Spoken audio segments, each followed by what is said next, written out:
Hi guys, welcome to day 57 of 100 days 100 directors 100 best movies. நீங்கள் நம்ம யாரை பற்றி பார்க்க போகிறோம்னா, தமிழ் சினிமாலே வந்து ரியலிஸ்டிக் ஸ்டோரி டெல்லிங்க்குன்னு ஒரு தனி இது உருவாக்குனதுன்னே சொல்லலாம். ஒரு தனி அடையாளத்தை உருவாக்குனதுன்னு சொல்லலாம்.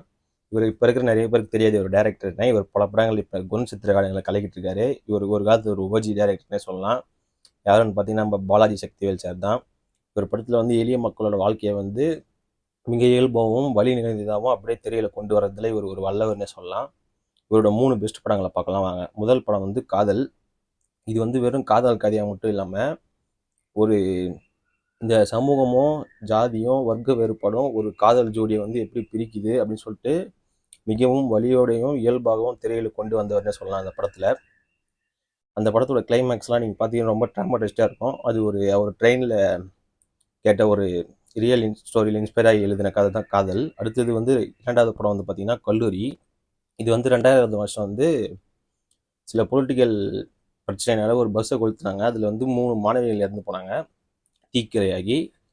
தர்மபுரியில் நடந்துச்சு இது. அவங்க அக்ரிகல்ச்சரல் யூனிவர்சிட்டி கவர்மெண்ட் அங்கே படிச்சுட்டு இருந்தாங்க. அதை வந்து எடுத்துக்கிட்டு அதுக்குள்ளேயே அந்த கல்லூரி மாணவர்களோட நட்பு, காதல், கனவு ஆகியவற்றை வந்து இது பண்ணி கிளைமேக்ஸில் வந்து யாரும் எதிர்பார்த்த விதமாக அந்த சமூகத்தை உள்ளே கொண்டு வந்து மிகுந்த வழியோட சொல்லியிருப்பாரு.